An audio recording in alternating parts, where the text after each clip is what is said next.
Hi, this is Matthew DiBenedetto, and today I'm going to be talking about BRCA1 and BRCA2 genes, specifically gene mutations.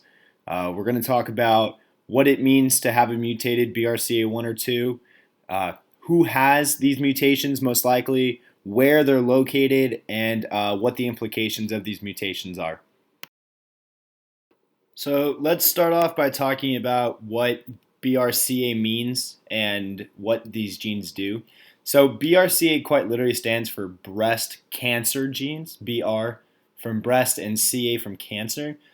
These genes help regulate cellular growth, they repair damaged DNA, and they help suppress tumor growth. You can imagine if these genes are mutated or damaged, your body can't properly suppress tumors, they can't repair DNA properly, and most importantly, it can't regulate cellular growth, which we all know when a cell multiplies and replicates uncontrollably, that is cancer. So when these genes are mutated, it's very bad news as far as your chances of developing cancers. I also want to point out that these genes are present in all people. What we look for when we test these genes are mutations in the genes. It's a common misconception that if you have the BRCA1 or 2 gene, then you're at an increased risk of cancer. That's not true. All people have the BRCA1 and 2 gene, but if it's not working properly, that is when you're in trouble. Now, if you get tested and you come to find out that you do have a mutated BRCA1 or 2 genes, there's a couple things that come along with that.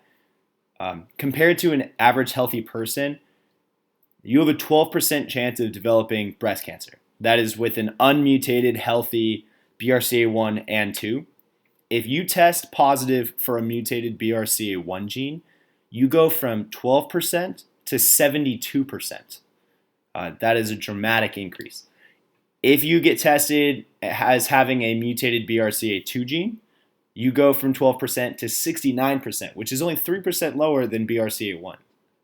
To top it all up, it's not just breast cancer that you're at increased risk for. You're also at risk for ovarian cancer, pancreatic cancer, gallbladder cancer. If you're a man, prostate cancer, testicular cancer, across the board. Like I mentioned earlier, these genes help regulate cellular division and the health of the cell. So it's not just in your breast, it's throughout your entire body. So depending on your family history, what I'm about to say could be good or bad. If neither of your parents have a mutated BRCA1 or 2 gene, you don't have any chance of getting it. These genes are passed on genetically through heredity. So that means if both of your parents have a mutated BRCA gene, you will have one as well. If just one parent has the mutated gene, then you have a 50% chance of developing the mutation. So up to this point, I've been talking about these genetic mutations, and I've been kind of lumping them together into the same thing. Now I want to start separating them a little bit. Though these genes do work together to suppress tumor growth, repair DNA, and stabilize cell structure, they're completely separate genes on separate chromosomes. So BRCA1 is located on chromosome 17, and BRCA2 is located on chromosome 13. In the next couple slides, I will be talking about these genes individually. Let's start off by talking about BRCA1.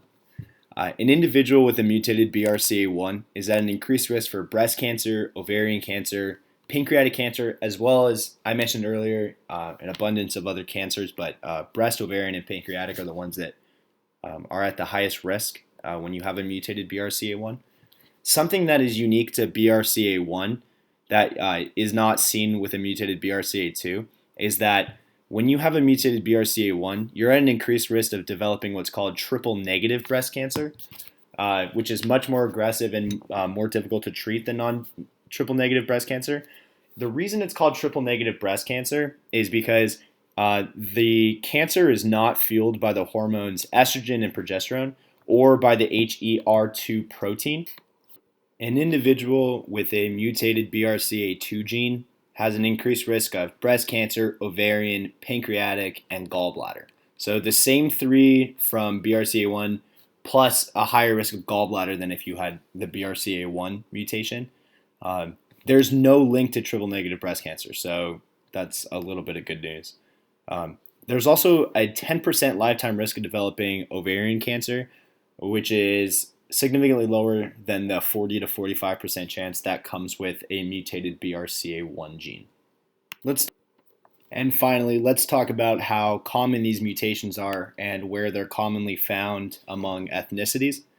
So just like any other mutation, these gene mutations are rare among the U.S. population and the world population. Within the U.S., only about 1 in 400 people have either of these gene mutations. And you see more occurrences of this gene mutation among certain ethnicities. So for BRCA1, about 1% of African Americans have it, less than 1% of Asian Americans, 2 to 3% of non Ashkenazi Jewish white Americans, 4% of Hispanic Americans, and 8 to 10% of Ashkenazi Jewish Americans. So Ashkenazi Jewish Americans have the highest risk of developing these or of passing on these BRCA1 mutations. This has been linked to the Ashkenazi Jewish community being relatively small and their gene pool being a little bit smaller. So when the mutation was introduced into their community, they tend to procreate within that same community, and it carries on the mutation within the community. As far as the breakdown of BRCA2, I couldn't find information online to the same detail as the BRCA1 gene, but what I did see is that the BRCA2 is slightly more rare than the BRCA1 mutation. So I'd imagine that the ratio is similar, but at smaller percentages.